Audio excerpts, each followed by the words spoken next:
I remember that moment in vivid detail. The cold air brushed against my face as I stepped off the plane. America, the land of dreams, of opportunities. But for me, it was a place of uncertainty. I had left behind everything I knew, my home, my family, my culture, for a better life. My mother's words echoed in my mind as I clutched the strap of my worn-out bag. Be strong, be careful, and never forget who you are. The airport was overwhelming. Bright lights, hurried footsteps, a mixture of accents I could barely keep up with. I pulled my coat tighter around me, my heart pounding with a mixture of fear and excitement. This was it, my fresh start. Finding a job was harder than I had imagined. My accent made me stand out. Some people smiled at me with curiosity, while others had a look I couldn't quite understand. Pity? Suspicion? I didn't know. Days turned into weeks. My savings dwindled. I took any work I could find, cleaning houses, washing dishes, even babysitting for a few hours when someone needed help. But it wasn't enough. Then, one day, my prayers were answered. We're looking for a live-in nanny, the woman on the phone said. It's a full-time position. You'll have a room in the house, meals provided, and a salary. Would you be interested? My breath caught in my throat. A steady job. A roof over my head. A chance to build a future. Yes, I said quickly. I would love that. The house was bigger than anything I had ever seen. 2 stories. Large glass windows. A manicured lawn that stretched endlessly. My hands trembled slightly as I rang the doorbell. The woman who opened the door was beautiful, elegant, and professional. She wore a fitted blazer, her dark hair tied in a sleek bun. You must be Lena, she said, offering a polite but distant smile. Come in. I stepped inside, the warmth of the house instantly wrapping around me. The children are 6 and 4, she continued, leading me through the pristine white hallway. They need a lot of attention. I hope you're good with kids. Yes, ma'am, I answered softly. I love children. She nodded approvingly before turning her head. Ethan. A moment later, a man stepped into the room. And in that instant, something inside me shifted. He was tall, well-groomed, dressed in a casual sweater and dark jeans. His presence filled the room effortlessly. But it was his smile, warm, inviting, that caught me off guard. Welcome to our home, he said, extending his hand. We're lucky to have you. Our eyes met, and for a second, I forgot to breathe. I quickly looked away, reminding myself, he's just being polite. But deep inside, something felt different. The days passed quickly as I settled into my new life.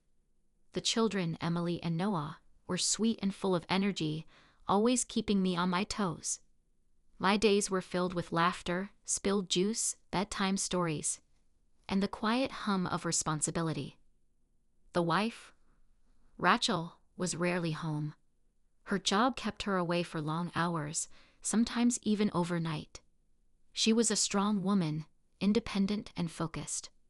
She trusted me with her home, her children. And then there was Ethan. At first, he was just my employer, nothing more. He was kind but distant, always polite, always appreciative. But as the weeks went by, I noticed the small things, the way he would pause to watch me as I played with the children, the way his voice softened when he thanked me, the way his eyes lingered a little too long. I told myself it was nothing. He was just kind. But my heart began to betray me. One evening, after I had finished folding laundry, Ethan walked in. You do so much for this family, he said. I hope you know how much we appreciate you. I looked up, my hand still holding a neatly folded shirt. Thank you, sir. He smiled. Please call me Ethan. I hesitated. It felt too personal, too informal. But I nodded. The moment passed, but something in the air had changed. From that day on, the small gestures began. A cup of tea when I looked tired. A blanket draped over my shoulders when I sat outside in the evening chill. A whispered thank you in passing, so soft it sent shivers down my spine. I told myself it was nothing, but I started looking forward to his presence. One rainy afternoon, the house was quiet. The children were asleep, and I was in the kitchen, washing dishes, when I felt him enter the room. He stood by the window, watching the rain, a glass of wine in his hand.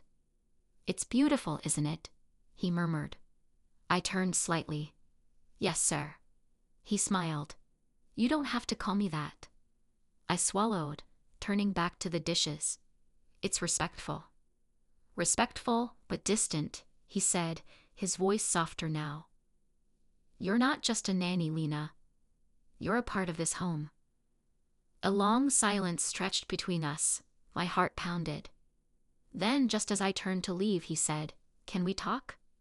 I froze. "About what?" "About you. About how much I appreciate you." His words sent a shiver down my spine. I wanted to run, to pretend this moment never happened. But my feet stayed planted to the ground. That night, I couldn't sleep. I tossed and turned, his voice playing over and over in my mind. I whispered a silent prayer. "God, please help me. Please guide me away from temptation." But my mind refused to listen. Days passed, but the tension between us remained. I tried to avoid him, buried myself in work, always finding something to clean, to organize, to distract myself. But no matter how much I tried, Ethan always found a way to be near me. One afternoon, as I was folding clothes in the laundry room, he appeared at the doorway. "You never take breaks," he observed, stepping inside. I forced a small smile. "There's always something to do." He leaned against the wall, watching me for a long moment before stepping closer. "You work so hard for this family. For me." I swallowed, suddenly unable to breathe properly. "It's my job," I said, my voice barely above a whisper. "It's more than just a job to you, isn't it?" His voice was soft, almost a whisper itself. I couldn't look at him. If I did, I knew I would see something in his eyes that I wasn't ready to acknowledge. "You're special," he continued. "I see how much you care, how much you give. And I want you to know that I see you." My fingers tightened around the fabric in my hands. "Sir, we can't." "I know," he interrupted, his voice carrying the weight of something unspoken. "I know it's wrong, but tell me you don't feel it too." My breath caught in my throat. Feel it. I felt it in the way my heart raced when he walked into a room, in the way my skin tingled under his gaze. In the nights I lay awake, thinking about these stolen moments. But I couldn't say it. Saying it would make it real. And if it became real, there would be no turning back. I finally dared to look up at him. "You have a wife. A family." His jaw tightened. "She's never here." "That doesn't change what's right and wrong." He sighed, rubbing a hand over his face. "I don't want to make you uncomfortable. He hesitated. "I just needed you to know." Then he turned to leave. And for a moment, I thought that would be the end of it. That he would walk away. That this dangerous game we had started would be over. But as he reached the door, he paused. "If you ever change your mind." Then he was gone. I stood there for a long time, staring at the empty doorway, my heart pounding in my chest. I should have felt relief. I should have thanked God that nothing had happened. But instead, I felt something terrifying. I felt disappointment. And that was when I knew I was already too far gone. Days turned into weeks, and our stolen moments became routine. It started subtly. Longer conversations, lingering glances, accidental touches that neither of us pulled away from. The tension between us thickened. Yet we both pretended it wasn't there. I told myself every morning that today would be different, that I would keep my distance, keep my head down, and just do my job. But by the afternoon, I would find myself drawn to him again. A conversation in the kitchen. A soft smile as he passed by. A simple touch as he handed me something. I lived for those moments, and I hated myself for it. I felt like I was trapped in a web of emotions I never asked for. Every time I prayed, I asked for strength. Every time I closed my eyes, I saw his face. One evening, as I put the children to sleep, I heard footsteps behind me. I turned to find him standing there, watching me. "They love you," he said. I swallowed. "They're easy to love."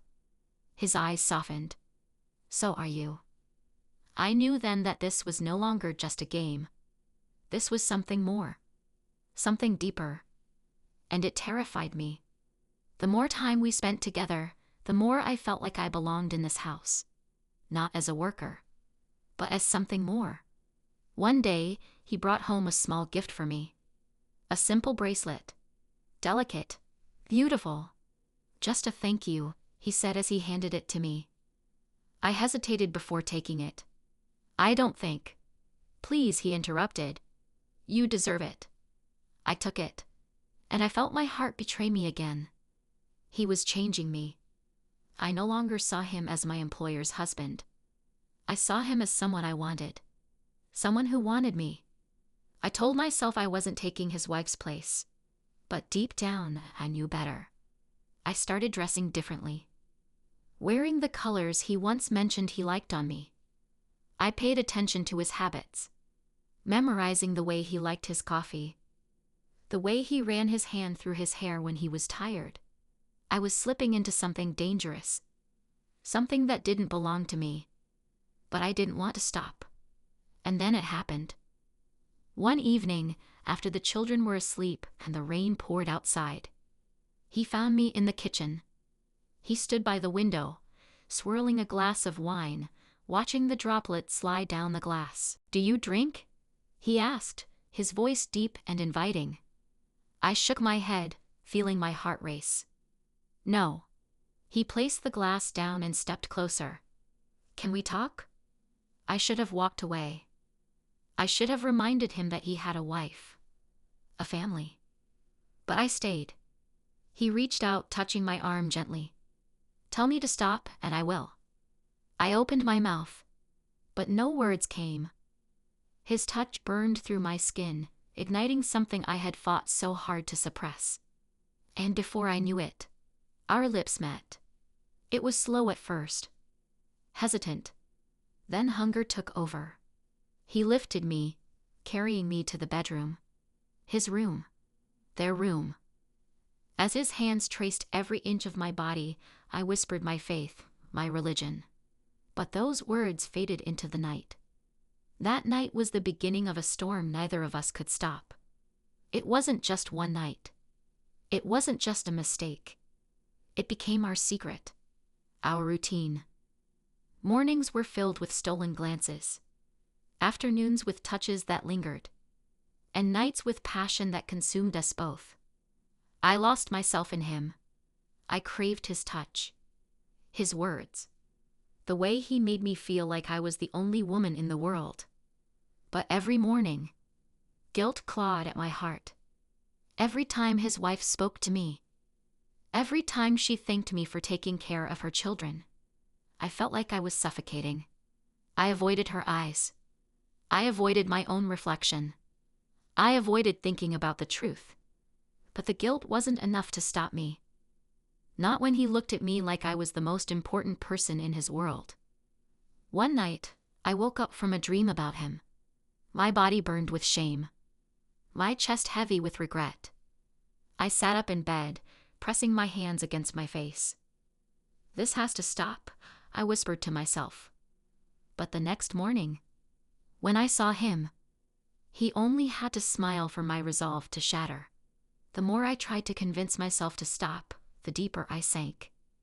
Every touch, every stolen kiss, every whispered confession in the dark, it became impossible to walk away. I wasn't just breaking a rule. I was breaking a family. And yet, I couldn't stop. One evening, as I tucked the children into bed, the youngest one, Emma, wrapped her small arms around my neck. "I love you," she murmured sleepily. My heart clenched. I kissed her forehead. "I love you too, sweetheart." And I meant it. I loved them. I loved him. I loved this life I had no right to claim as my own. Later that night, I was in my room, brushing my hair, when I heard a soft knock on the door. I already knew who it was. My heart pounded as I opened it.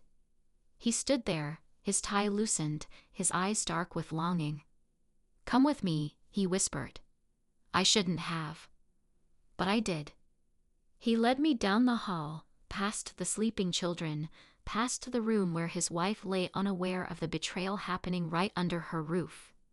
He took me to his study. The door closed behind us. "I can't stop thinking about you," he said, his voice strained with need. Then stop. I needed him to stop. To stop looking at me like I was the air he breathed. To stop touching me like I belonged to him. To stop making me feel like I was his world. Because I wasn't. I was the mistake he would eventually regret. I was the secret he would one day bury. But when his lips found mine, all logic faded. I gave in. Again. And again.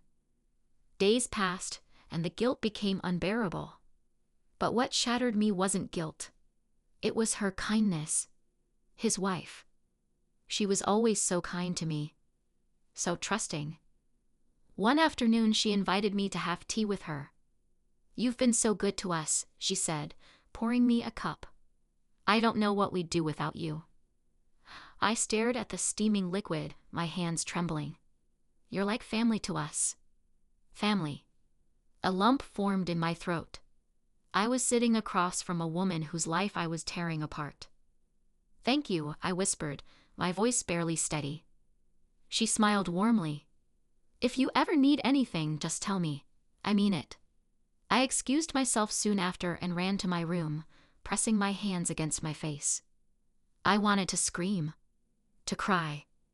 To erase the choices I had made. But it was too late. That night, when he came to my room, I didn't let him in. I pressed my back against the door and whispered, "This has to stop." He was silent for a long time. Then, in a low voice, he asked, "Do you want it too?" I closed my eyes.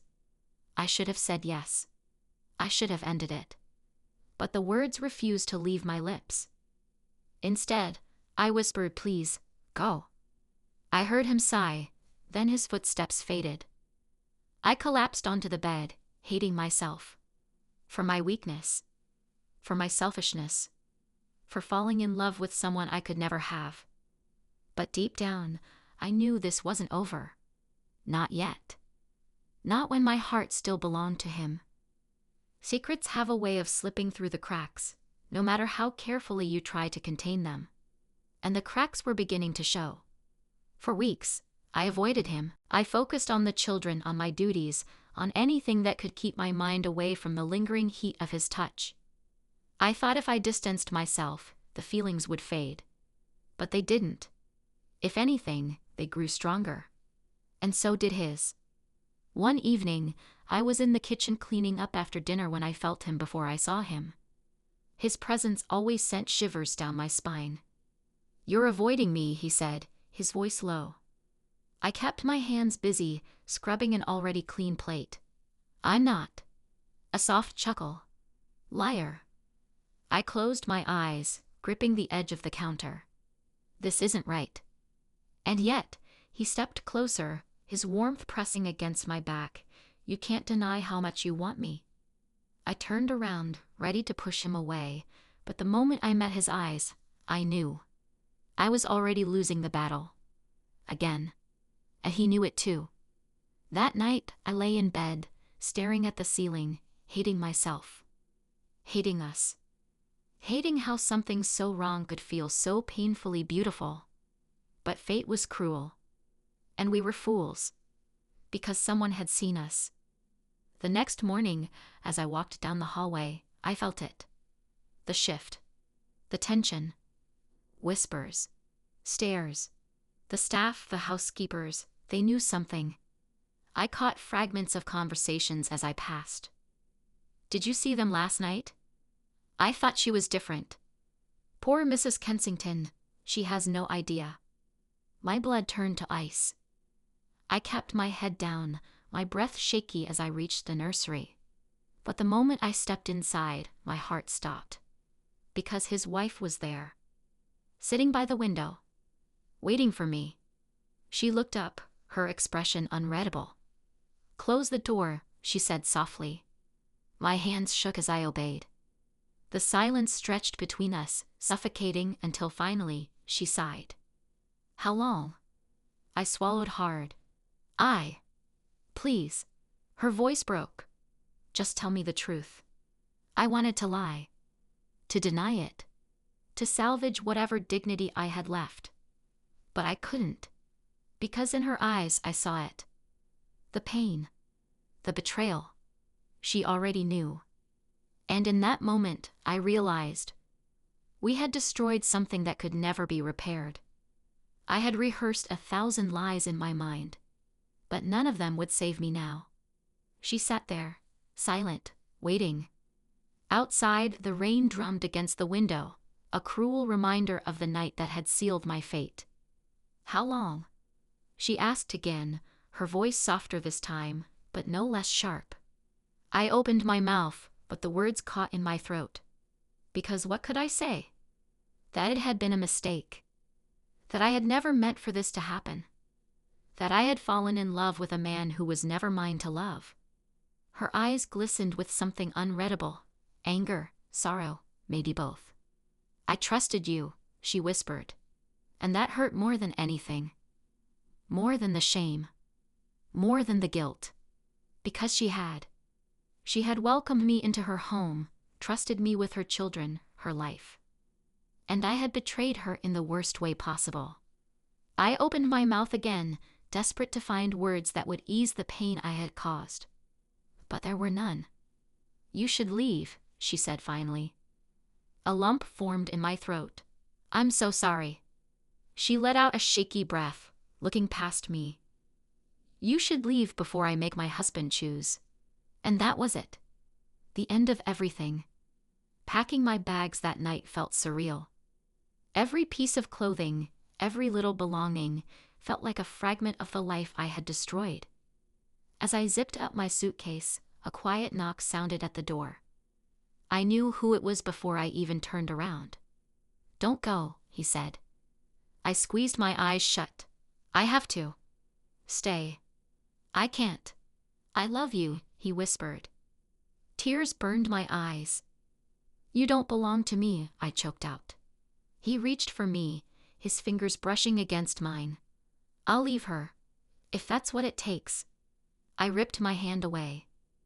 "Don't." His jaw clenched. "Why?" "You love me too, I know you do." "Because some things," my voice broke. "Some things can never be undone." He exhaled sharply, raking a hand through his hair. "So that's it? You just walk away?" I picked up my bag, stepping past him, forcing myself not to look back. "I already have." As I walked through the front door, the cold air hit me like a slap. The house behind me, the life I had known, was no longer mine. I had made my choice, and now I had to live with it. But as I stepped into the night, one thought haunted me. Would I ever truly be free of him? I left the house in the middle of the night, the cold air biting through my jacket. Every step away from that home felt like tearing a piece of myself apart. I had lived there, breathed there, loved there. But none of it had ever truly belonged to me. I walked aimlessly through the quiet streets, the weight of my choices pressing down on me. Somewhere in the distance, a church bell rang, its solemn chime echoing through the empty city.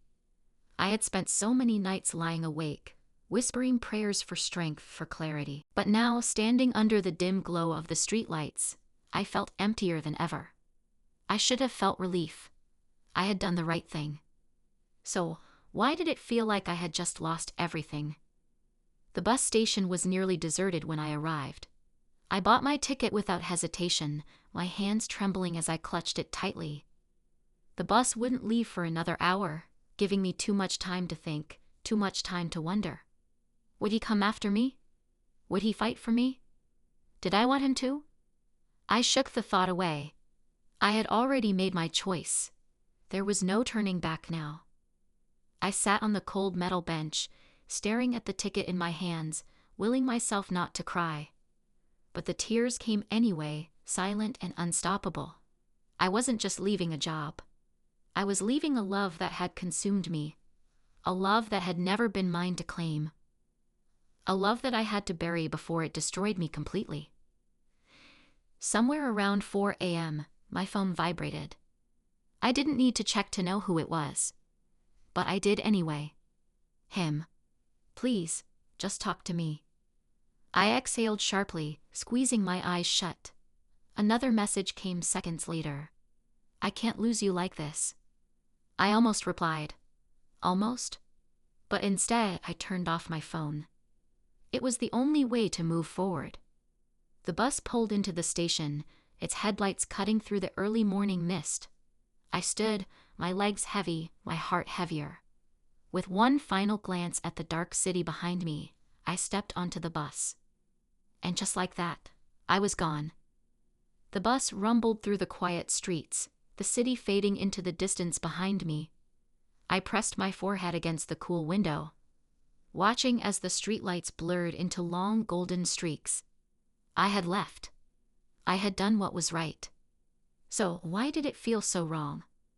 My phone remained off, buried deep in my bag, but I could feel the weight of it like a ghost pressing against my heart. I knew he would call again. I knew there would be messages waiting. But I couldn't face them, not now. Maybe not ever. The town I arrived in was nothing like the one I had left. Smaller, quieter. A place where no one knew my name, where no one knew the secrets I carried. A fresh start. That was what I needed. I found a small room for rent above a bakery. It smelled of warm bread and sugar in the mornings, a comfort I didn't deserve. The landlady was kind, but didn't ask questions, which suited me fine. I threw myself into work, finding a job at a local daycare. Taking care of children had always been my gift, but now it felt different. Every time a child smiled at me, I thought of them. The little ones I had left behind. Did they miss me? Did they ask about me? And him, was he trying to move on? Or was he still searching for me in every shadow? I shouldn't care. But I did. Nights were the hardest. Sleep was a stranger, and memories were cruel. I lay awake, replaying every moment, every stolen glance, every whispered confession. I could still feel his touch, hear his voice, see the way his eyes darkened when he looked at me. I had left to save myself. So why did it feel like I was the one who was lost? Weeks passed, then months. And just when I thought I was beginning to heal, I saw him. Standing across the street, looking straight at me. I couldn't breathe. For a moment, time stopped. He was standing there, just a few feet away, the same yet different. His hair was slightly longer, his face more tired, but his eyes, those same intense, searching eyes, hadn't changed. Neither had the way they made my heart race. I gripped the edge of the counter, my breath caught somewhere between shock and something I couldn't name. He took a step forward. I took one back. I had imagined this moment 1,000 times. Sometimes I saw him angry, demanding answers. Other times, I pictured him pleading, asking me to come back. But now, as he stood in front of me, there was only silence. I found you, he finally said, his voice quiet, almost unsure. I swallowed hard. You shouldn't be here. He exhaled, running a hand through his hair. I had to see you. I shook my head, fighting back the tears that threatened to spill. We said goodbye. You said goodbye. His voice held a hint of sadness, of frustration. I never did. I turned away, focusing on the coffee cup in my hands, on anything but him. I hurt people, I whispered. I hurt myself. I can't go back. He hesitated before speaking. I know. Silence stretched between us. The words we wanted to say hung heavy in the air, unspoken. Then, finally, he sighed. I just needed to know you were okay. I met his gaze, then really met it. And for the first time I saw it, the acceptance, the understanding. And I knew this was the end. He didn't ask me to come back. He didn't beg. Instead, he just gave me a small, sad smile. Take care of yourself. And then he turned and walked away. I watched him go, the final thread between us unraveling, disappearing into the streets. It should have hurt more. It should have broken me. But as I wiped away my tears, I realized something. For the first time in a long time, I could finally breathe. I didn't look back. Not this time. Because the past was behind me. And my future, wherever it was waiting.